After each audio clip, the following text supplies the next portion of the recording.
Welcome to A Guide to Every Deck in EDH. Today we're looking at Sarulf, Realm Eater. So Sarulf is a 3-mana 3/3, and he says whenever a permanent an opponent controls is put into a graveyard from the battlefield, put a +1 counter on Sarulf, and at the beginning of your upkeep, if Sarulf has one or more counters on it, you may remove them all, and if you do, exile each other non-land permanent with converted mana cost less than or equal to the number of counters removed this way. So a couple of puzzle pieces that need to be put together here.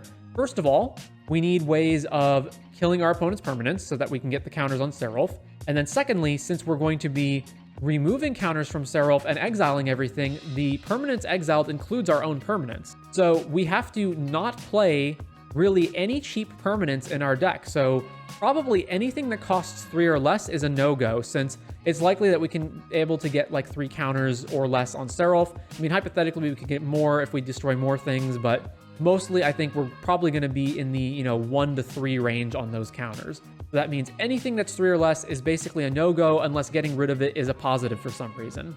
So let's go ahead and move through our cards. So first off, we do have some permanents that are more expensive. So Forgotten Ancient, which can get counters and then move those counters over to Sarulf. We also have Painful Quandary as a way to punish opponents, beating them down or making them discard cards. And because it's 5 mana, it's unlikely that Sarulf is going to get rid of it. Then we need card draw spells, but we can obviously play things like Sylvan Library because they're going to get exiled. So Night's Whisper and Sign in Blood are here. We also have Torment of Hailfire. We do need a way of actually winning the game. So like this and Painful Quandary are some of those ways. And another thing to note about Sarulf, just in case you missed it, is that we have to remove all of the counters at once if we choose to remove the counters. We can't remove a selective amount of them. Then we move on to our card draw. So we've got cards like, Bolas's Citadel and Professor Onyx. Like, these cards are more expensive. Obviously, things that are not permanents. Occam Adversary technically is 4 mana, as is the One Ring. Hunter's Insight is an instant. And then Treacherous Blessing is a card that we actually want to get rid of because it punishes us for sticking around. So it's fine if this one is 3 mana. For our combos, obviously we need combos that don't involve cheap permanents. So we've got Exquisite Blood plus Sanguine Bond, or Professor Onyx plus Chain of Smog. We have Culling Ritual as a sweeper that gives us a bunch of mana because obviously we're not blowing up any of our own stuff with this. We're going to need more lands than normal since our ramp is going to be kind of curtailed. So 35 lands. Additionally, we get to play things like Forbidden Orchard because, hey, we don't care if we're giving our opponents 1/1 creatures. It doesn't matter. We're going to exile them all anyway.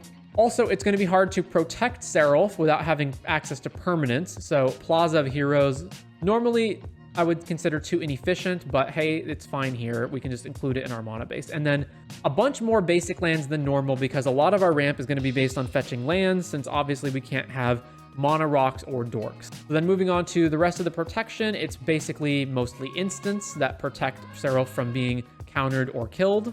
Then we've got our ramp spells, which are all in the form of allowing you to play extra lands or just going and fetching a land out of the deck and putting it onto the battlefield. Bunch of removal spells. Obviously, we need a lot more removal than normal because we need these removal spells to kill our opponent's stuff and therefore trigger Sarulf.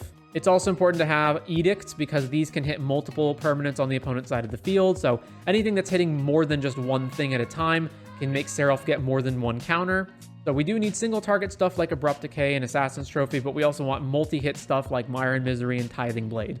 And Tithing Blade being a permanent, it doesn't really matter because even if we exile this, we already got the value out of it anyway. And then we've got cards like Pick Your Poison. Then Over the Edge is destroy target artifact or enchantment and target creature you control explores and then explores again. So this is a way of half drawing cards, half putting +1 counters on Sarulf. Foundation Breaker is 4 mana. So we can either evoke it or we can just play it on 4 later, and that's fine. And then, same deal with Shriekmaw. There's also Extract a Confession. You can collect evidence 6 as you play this. So each opponent sacks a creature. So this is just another edict. But then if you collected evidence, instead, they all sack the greatest power instead of just whatever random creature they choose. And then we've got similarly edicts for non-creatures like Pick Your Poison and Tribute to the Wild. Then we've got a little bit of stacks, and obviously the stacks that we can run is pretty restricted. So, we can't run Collector Oof or Corporate Orb or any of those cards because they get eaten by Sarulf. So instead, we're going to play Tainted Aether. Whenever a creature enters, its controller sacrifices a creature or land. We're not playing much of that stuff ourselves anyway.